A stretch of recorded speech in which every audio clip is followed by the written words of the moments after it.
All right, are we ready? Okay. Kia ora, welcome to this ACE New Zealand website. So today we have the strategic pay team, Susan, Chloe, and Natasha, to talk us through the 2025 Remuneration Survey. So this is an ACE New Zealand and Consulting Surveyors of New Zealand survey that we run every year. This survey sits alongside our the ACE New Zealand Business Insights survey, which helps you benchmark your business against others in the industry. So we encourage you, as part of your strategic planning, to look at both of those reports side by side. But for the time being, I will now pass to Susan, who will take us through the remuneration survey. Thanks, Great. Susan. Hello. So I am Susan. As Julia said, I am the team lead at Strategic Pay, and I work closely with Chloe, who is the analyst for this survey. So during the course of this presentation, we're just going to have a look at an introduction to strategic pay and what we're about. We're going to look at the details of the participants this year, and then have a little bit of a look at the report and how you read the different types of analysis that we do in that report and how you understand the published charts. Then we're going to take a look at the market movements for ACE New Zealand and Consulting Surveyors New Zealand, and then we'll compare that to the rest of the market as well. Then we will also look at same incumbent movements compared to whole sample movements, which are similar but different. We'll go into a bit of detail there. Some gender pay, some skill shortage, information from the policies and practices, and some questions at the end. During the presentation, you are more than welcome to ask questions in the chat or in the Q&A section. When I did a run through, it did take most of the time, so we'll answer questions as we go or at the end if we have time, but anything that we don't get to, we will get back to you later. No problem. So some of you will have come to these briefings many times before, but for those that haven't, we're proud to be New Zealand owned. We've got staff throughout the country, and we're trusted advisors in remuneration and performance, and we service clients across New Zealand. Our database currently includes just over 1,400 organisations and more than 300,000 active data points, active employees. So again, some of you will already know this, and we have regular contact with you, but we have the capability to produce ad hoc survey and analysis as well. So if you have any roles that sit outside the scope of the survey, you can engage us at any time and we can see what we can do.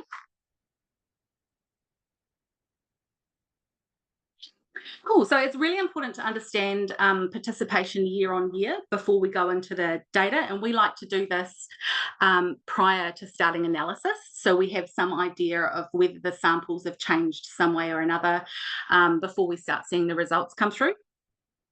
So we've been doing this report in partnership with ACE New Zealand since 2008, so it's been going for a long time. And this is the third year that Consulting Surveyors New Zealand have joined us. And so we've got members from ACE and CSNZ and some that are members of both of those organisations. So this year we had a total of 167 member organisations participating, which is a very slight decrease from last year. There are 107 of those are ACE organisation members, and 71 are consulting surveyors, and then there's some crossover there, as I said, as well.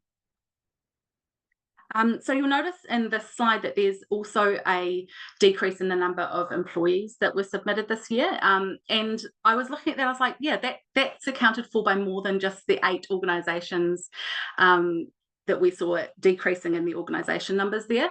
It's something we've seen across the market. So this actually didn't surprise me at all when I was looking at it. It's basically, we're seeing in a lot of our database a general shrinkage of workforce. As times get tough, that's again not surprising, but interesting to see it here starkly like that. In the report, we publish regional distribution by organisation and also by employee numbers. This graph here represents the employees by region. So you'll know that large organisations have employees working in lots of different regions. And so that we find that the regional split is a better representation of how people are paid in those different locations. So the actual sample of employee data received is a good spread throughout the country, and as you'd expect, it does have a slightly higher proportion of people based in Auckland and other big centres.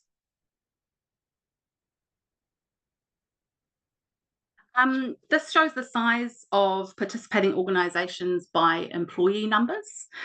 Over half of participating organisations this year have between 11 and 70 employees, which is similar to previous years.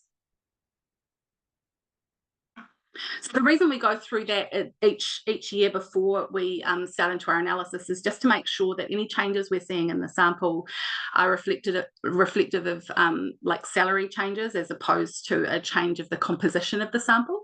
So we do check that first so that we can mitigate anything as we go through our analysis. Luckily, with reports like this, where we've been doing them for a long time, the samples are quite nice and stable, and so you can really trust that the data is representative of changes in salary as opposed to changes in sample. So in the next few slides, I'm just going to quickly go through some general information about what underpins our market data reports, and just those two types of charts you will have seen in the report. So some of you will be really familiar with these and some won't, so just bear with me. It's always good to have a wee recap of the main questions we get asked throughout the year about this. Coolio. So the two different methodologies we use in your report, I'm going to start calling you guys members as opposed to ACE New Zealand and Consulting Surveyors New Zealand members. So we use two different types of reports. One is regression analysis chart. So there's one of these per report, and the top part of the page looks like this with the colourful line chart at the top. Underneath that is a grade table, and underneath that is a formulae table, which you can use to calculate really specific values on points along that line for your roles. So to produce these, we get your data. All organisations give us all of their employees, and we plot those on a graph with the y-axis representing the salary and the x-axis representing the size of the job. So all of your employees are plotted along like that, and then we draw a line through it.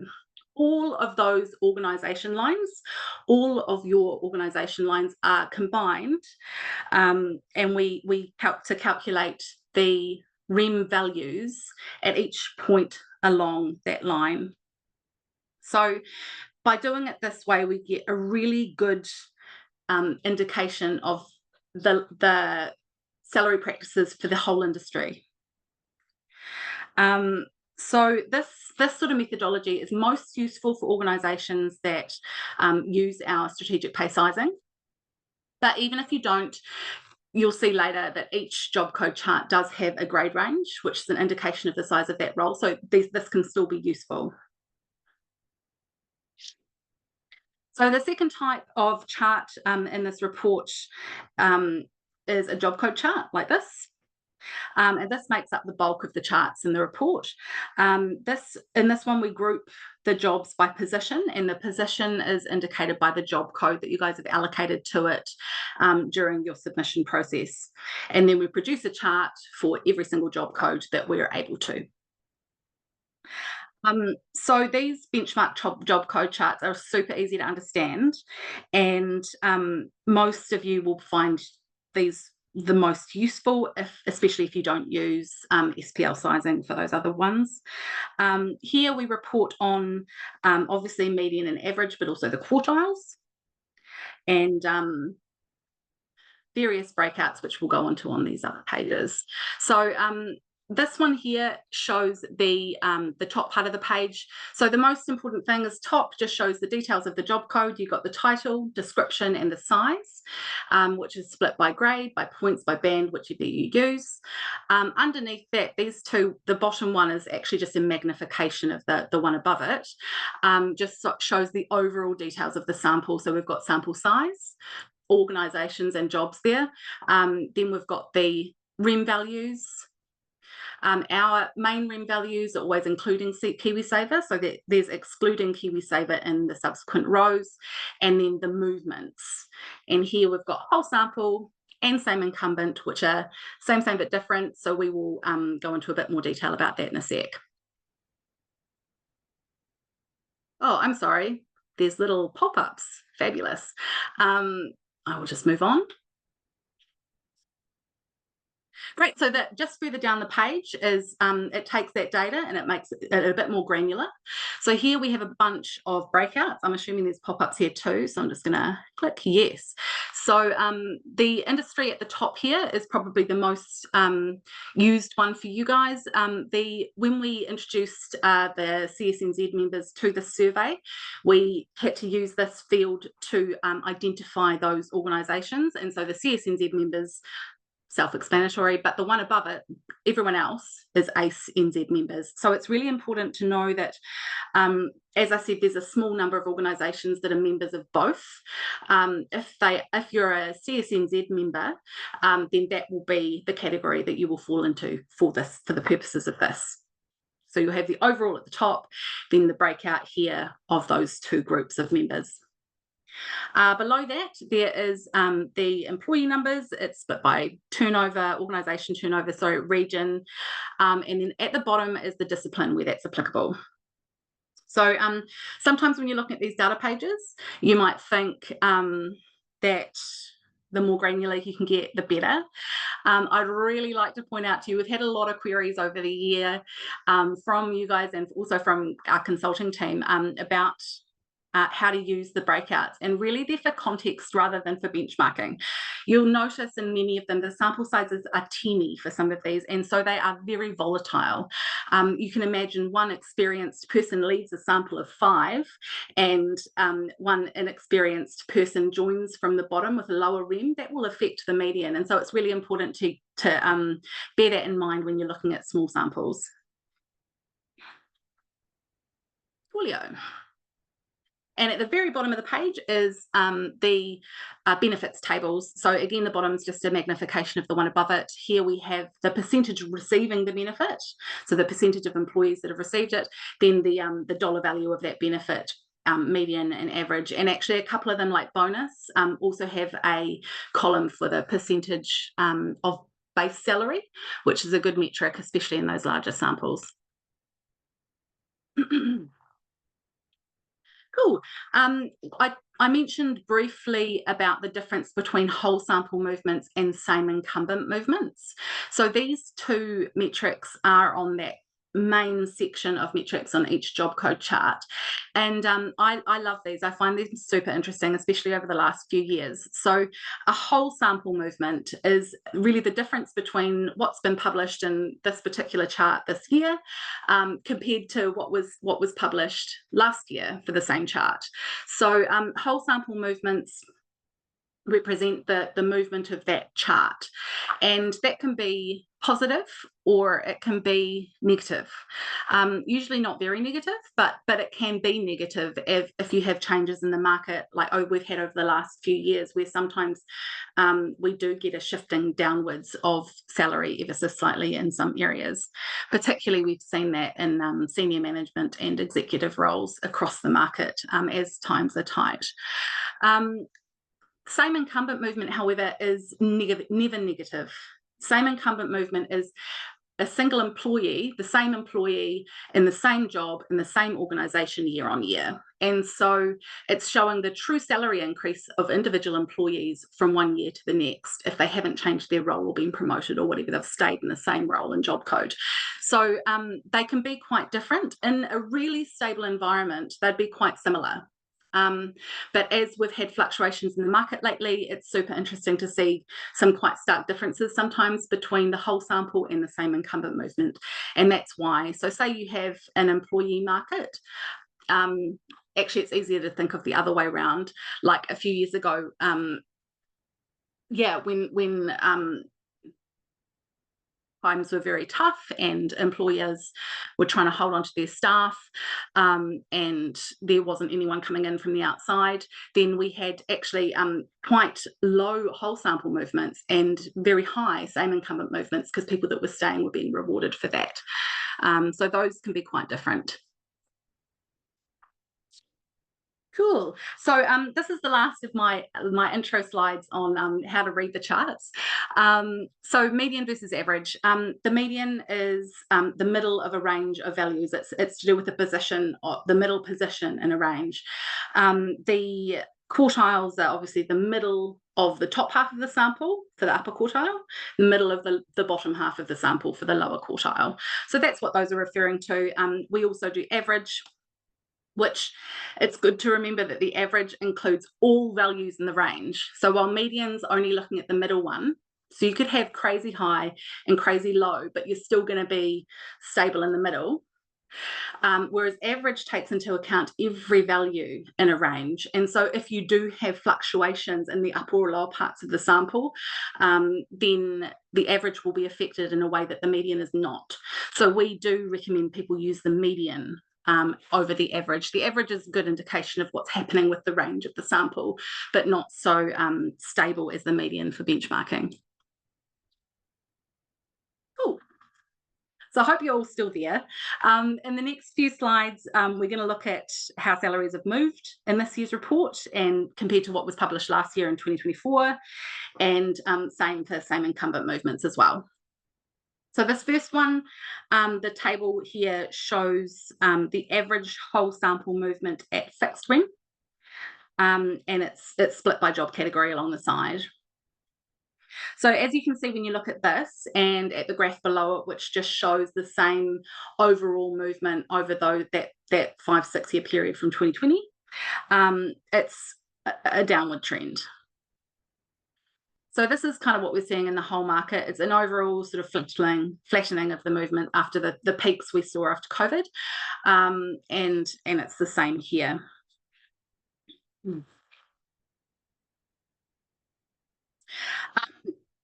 So I mentioned the difference between same incumbent movement and whole sample movement just before, and what I find interesting here is that so the same incumbent movements here. They've also dropped. So the main part of the story is that everything's decreasing over time. But the graph at the bottom looks almost identical to the one on the previous page. That you'll notice along the side that the values there, the percentages represented in the graph, are actually quite a bit higher. So it goes up to 8% here, but the shape same. So the whole story is a slight decrease over time of those movements.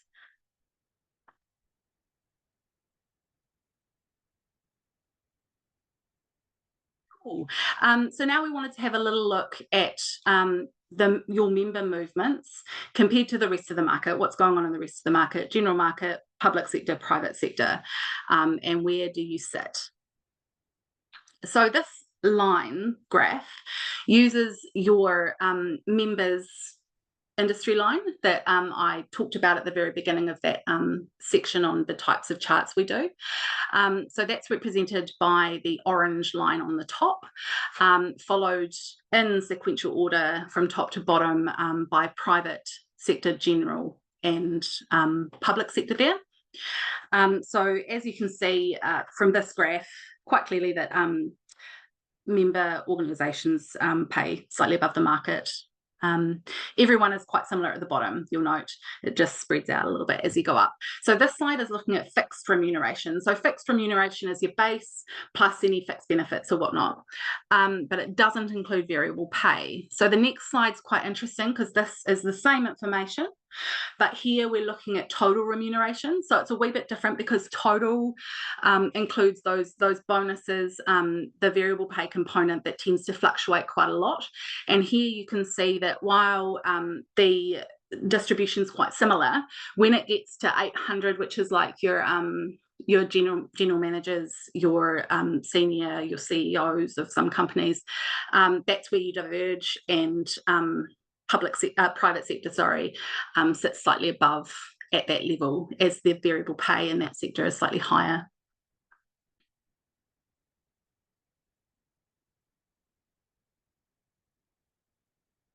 Cool. As we saw earlier, you guys have employees that are spread all over the country. So we often get quite a few questions about regional differentials and like premiums and discounts for people working in different regions. This graph is showing that visually. So this is this year compared to last year. The purple is last year, the blue is this year. Anything above the line is a premium in that area, and anything below the line is slight negative, is a discount for that region. So you can see here, quite typical is that Auckland is sitting slightly above. So there's a slight premium in Auckland, although it's decreased a little bit since last year.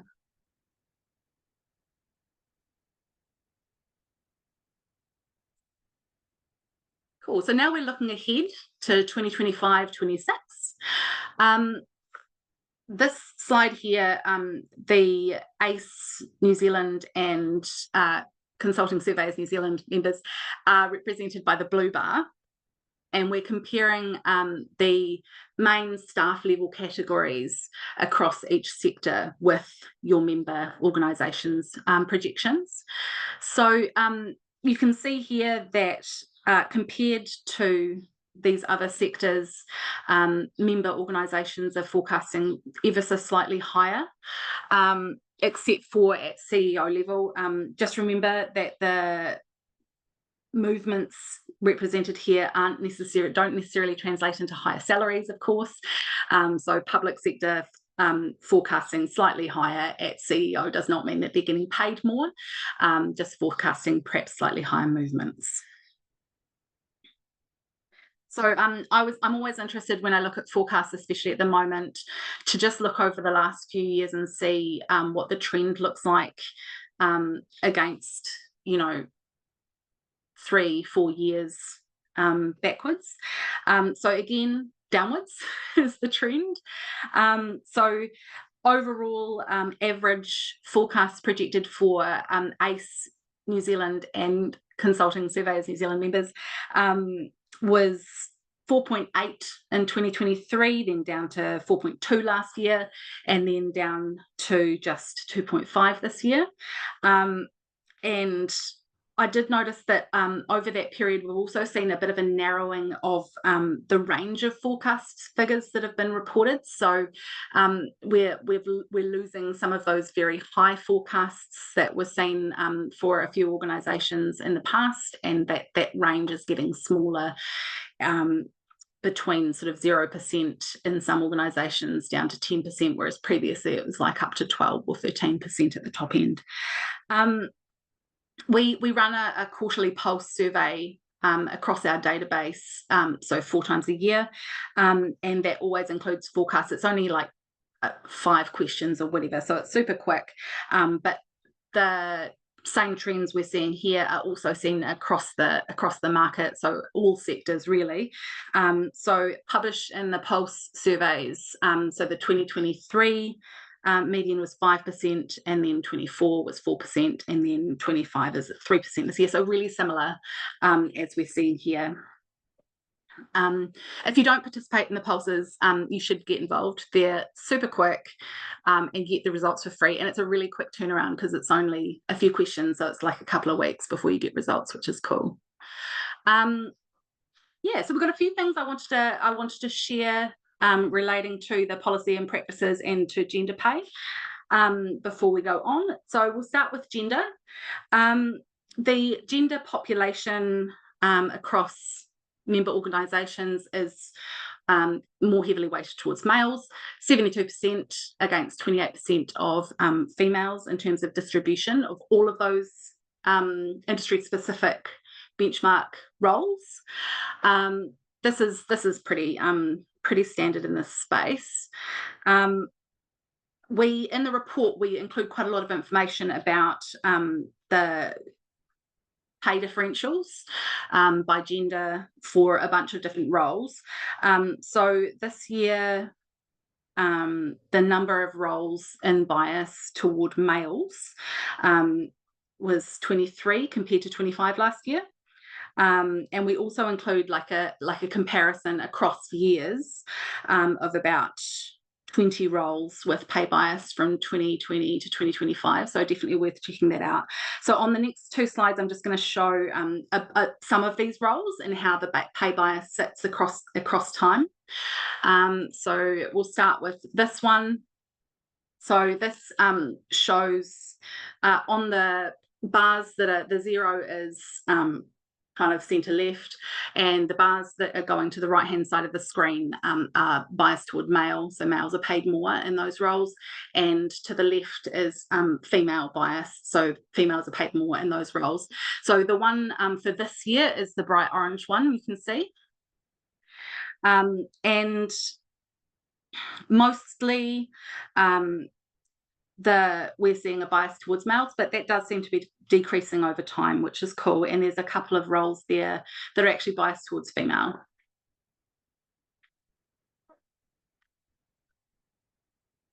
So I actually find this slide cooler and more indicative often when you're looking at the pay biases by staff level or by function. So again, same distribution. We're seeing mostly a decrease in pay bias, except for in that top one. Senior managers and intermediate managers actually have got slight bias towards females this year. It's really important to remember sample sizes at senior manager level can be quite small, which can have a big impact. Love looking into this stuff, so if anyone's interested, do reach out to us, and we can always look into specific areas. Oh, skills shortages. So skills shortages for you guys are always fairly prevalent. But what we've noticed is that the top 5 functional areas facing skills shortages, they don't change much. You guys will know this already, of course. So in this list, the functions on the left there are actually exactly the same as previous. It's just the percentages have changed slightly. So clearly still feeling the pressure in that space. Having said that, I would say that while the pressure is still there in those same areas, it hasn't increased. So the number of organisations feeling pressure in those functional areas hasn't increased notably either. So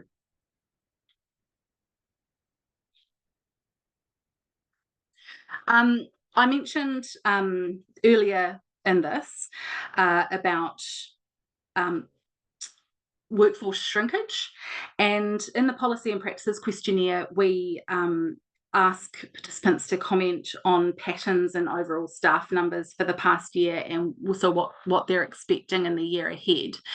And this graph shows that in the past year, 35% of organisations reported an increase in staff numbers, so that's quite small, and it's down from the previous year where it was 40%, and tallies with that shrinkage we're talking about. But what I love to see is that 87% of organisations expect staff numbers to actually increase over the upcoming 12 months, so that's quite significant. I think we've also just had a quick look here. There's 2 parts of the report bearing that in mind that might be interesting for people to have a look at later. One is this bit about attraction and retention and how effective organisations have been finding different approaches to that. So this part is published in the report and useful when looking at retention in those functions.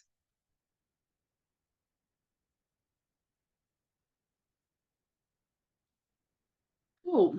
The report itself is like pretty hefty, so you might not have noticed this, but we have added this little bit in the first part, in the introduction, the section on confidentiality.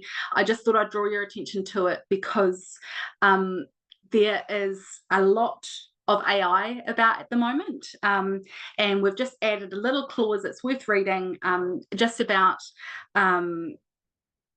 how, although our reports are fully amalgamated and nothing is published that can be attributable to a specific organisation, it is still important that part of or the whole report is not uploaded to any iterative AI or public usage AI platforms, because then when someone searches it, there's the potential for the data to be used and regurgitated in a way that we wouldn't intend. So that's just a gentle reminder that if you upload it to a public AI, other people can see it too, so just don't do that. But yeah, that's essentially the end of this part. I have read that a lot quicker than I did when I was practicing, so we do have a little bit of time for questions. I would mention before I stop speaking that Chloe's going to be sending out the Pulse survey, so you'll know that the Pulse survey covers sort of a 6-month period between your two reports, and it's just it's not a big data submission, it's just the questions. You put in your salaries for that period, and yeah, she's expecting to send that out either today or tomorrow, so please keep an eye on your inbox. If you haven't received it by the end of business tomorrow, just reach out to Chloe, and it could be that you are not the correct contact in our system, so we can update that for you. Awesome. Questions?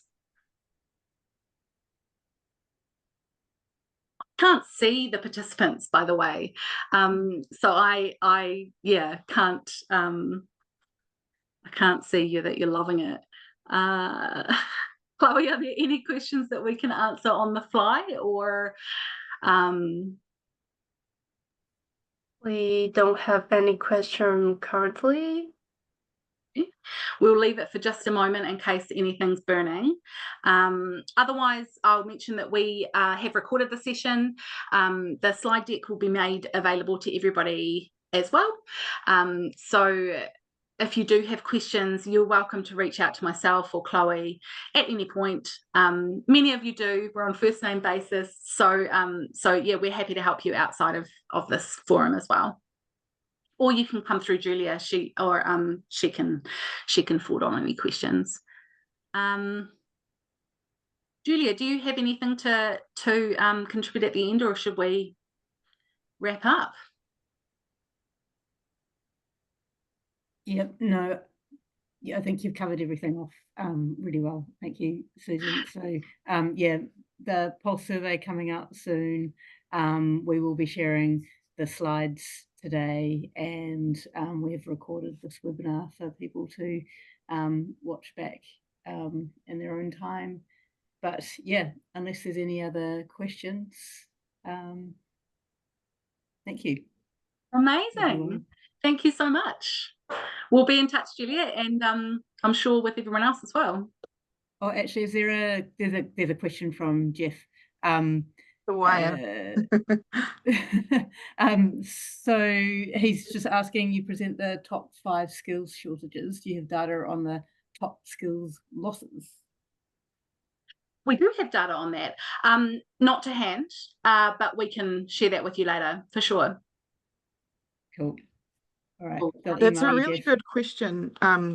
Yeah, because you think around terms of the knowledge and experience that someone can bring to a role, but there's actually those kind of other skills that someone could have that, and you know, I know particularly for our team sometimes that they're bringing to the role that you didn't know you needed sometimes, and then you know they're doing it in such a way, and so then when they move on, that starts to become the norm for what you require. So yeah, having that focus on those skills is actually a really good question. Awesome. Cool. Thanks, everybody. Yeah, appreciate you joining us today, and yeah, we'll be sending out the slides shortly. So thanks, Yep. everyone. Cool. Have a great one. All right. Bye, everyone. Bye. Thank you.